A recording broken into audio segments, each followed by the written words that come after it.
who used to be legally cool, now he is just an old guy, another ancient relic on his way to the home with his speech detailing his fall. That's the title of the book by Camus. Detailing his fall from glory. Please join me in a hail and hearty welcome to Carson with his speech entitled, What Happened? Carson!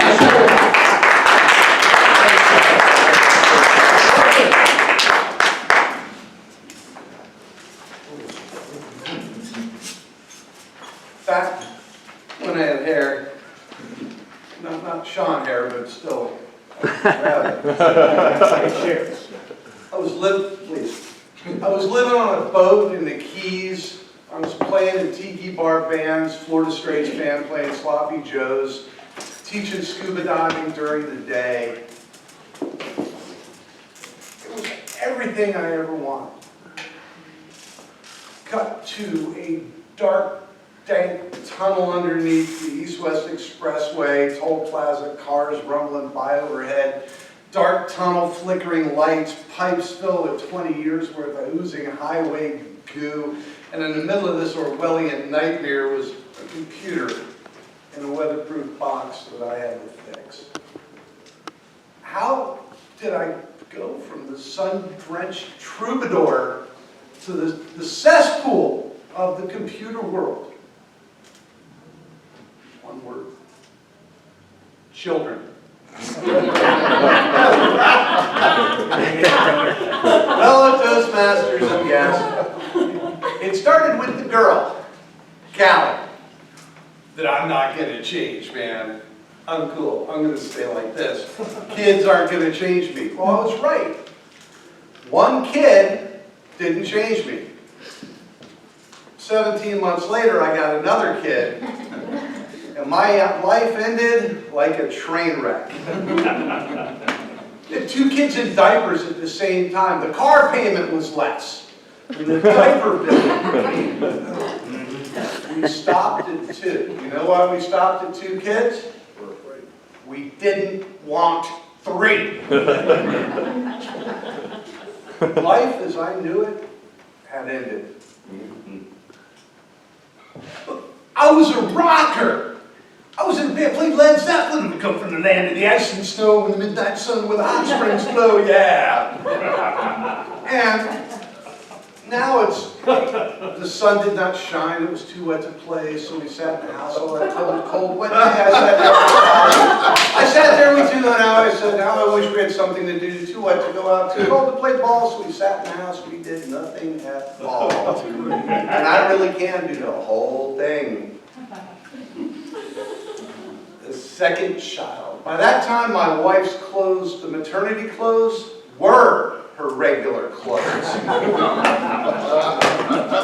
Everything became kid-centric. It was just archery and horses and pulling arrows out of horses. And you know the days like Saturday morning when you could wake up and start a book, a real book, and sit there all day long on the sofa, quietly reading a book, got washed away in an endless blur of dirty diapers, vomit, and Barney. You learn weird stuff, like how to yell at the top of your lungs while whispering. One more word out of you and I swear to God, going out of here right now. No, yeah, we just like some water right now. Tell me if you do it again, I'm dragging you out of here by your hair. It's just the hair side of the table.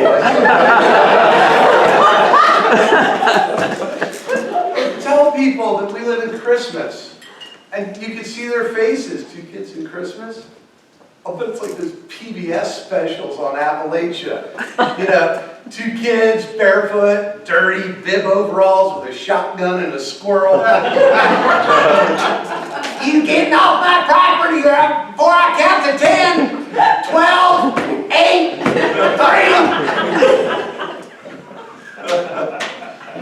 3. And then we started collecting animals. And they turned our happy home into a house of lies. Lies! A horse only costs $75 a month to feed. The barn's $5 grand. That's just hay. All this. Do you know what it costs to have the vet come to your house at 3:30 on a Sunday morning? Yeah, I made his car payment, and the mortgage payment, and the other car payment. We'll just get 2 rabbits.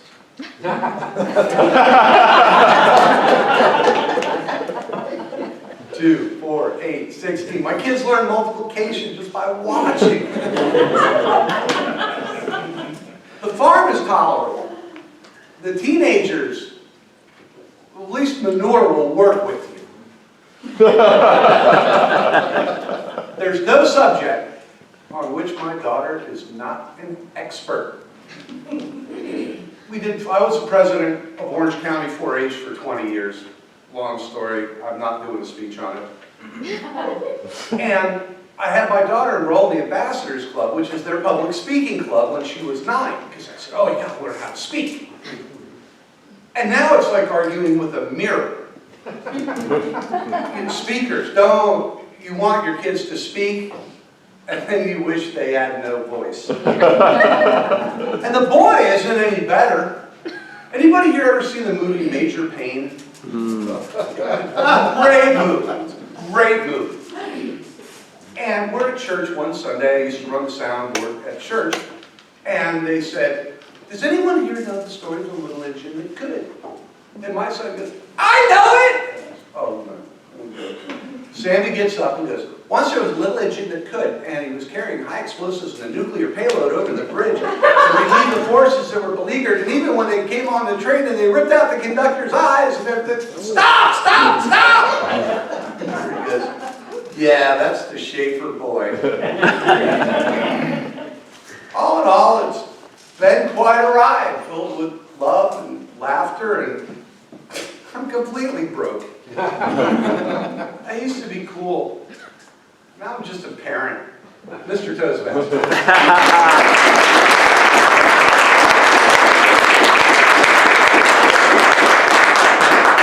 Well, ladies and gentlemen of the jury, I'm afraid we are constrained to give the Cat in the Hat Award to our own Latter-day Dr. Seuss, Carson Shaffer. Well done, Carson. I think she had her own show back in the 80s.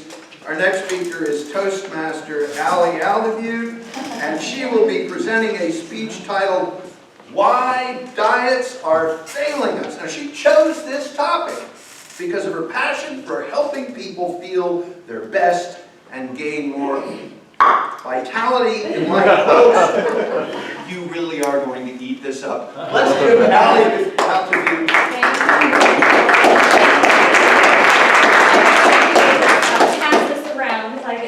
I'll start with Alex so that you can kind of see why I chose this. So I'm going to start with a question for all of you. How many of you have ever gone on a diet before? Anybody went on a diet?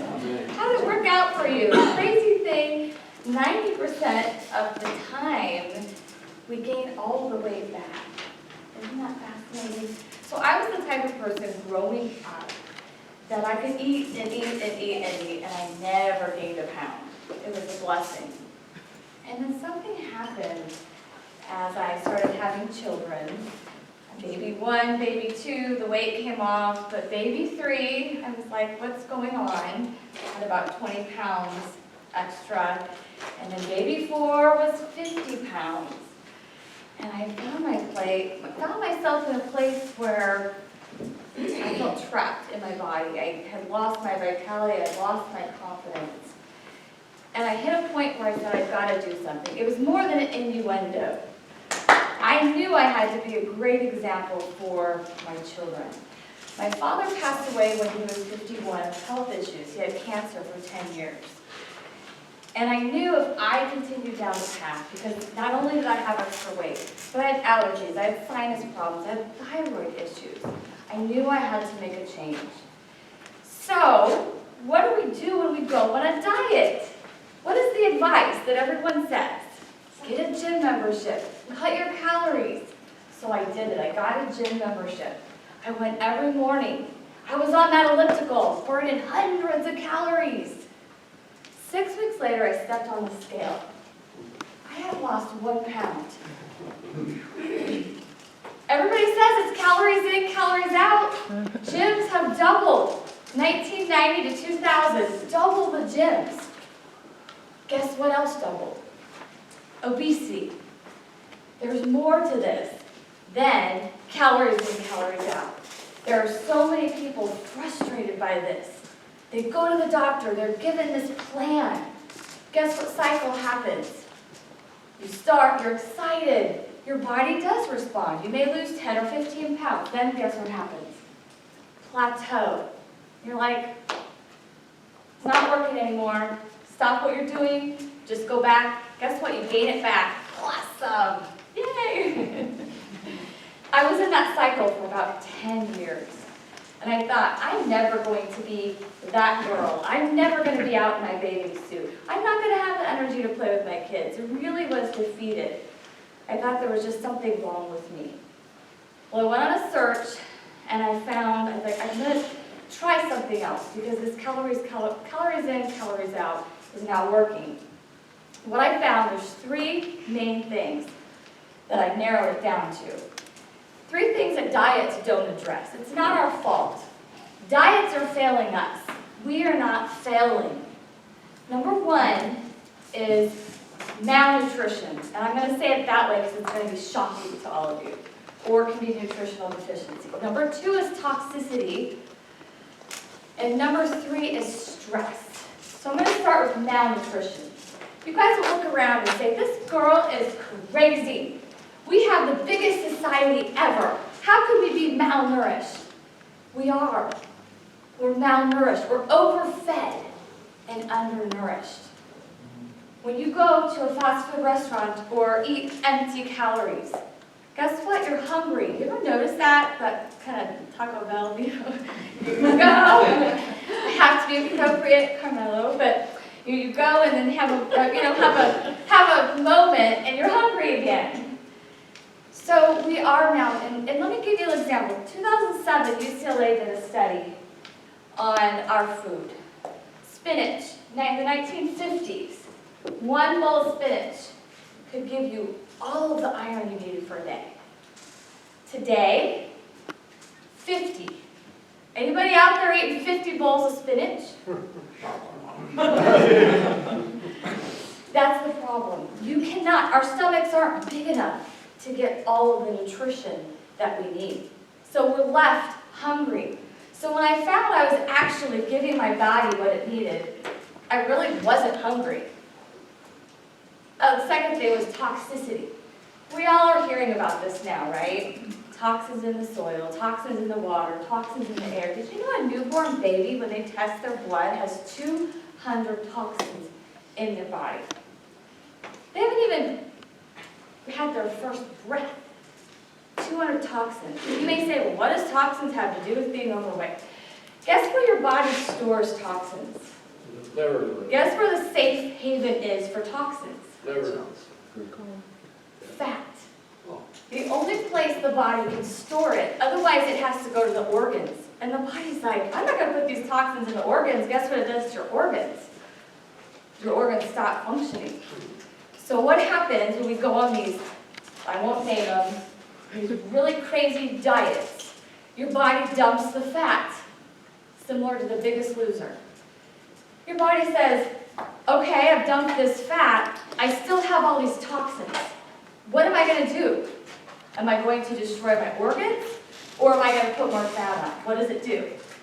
It puts more fat. You may be eating 500 calories a day and still be putting fat on. Toxicity is a real thing. That's why we are toxin-laden. I'm going to share one more little study. There were these 2 mice. One was obese and one was healthy weight. And if you looked at them, the world would say, this mouse had a certain diet and a certain exercise, and this one didn't. In fact, they had the exact same diet, they had the exact same exercise. The difference was that one of them had been exposed to a pesticide while in the womb of its mother.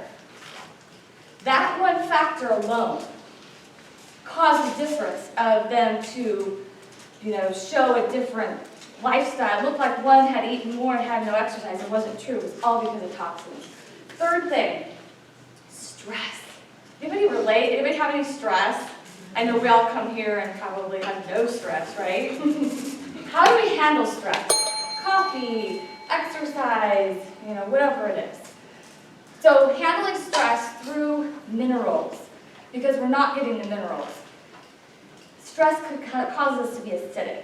So to handle stress, adaptogens. I don't know if you've ever heard of adaptogens. They, similar to a sunflower that changes its face to the sun.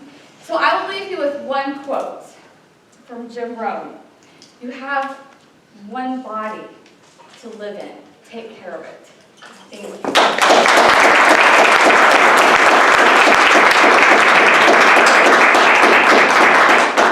My kid used to watch the adaptogens on Saturday morning. They'd fight with the Transformers. It was great. I don't think she told you her favorite drink is V8.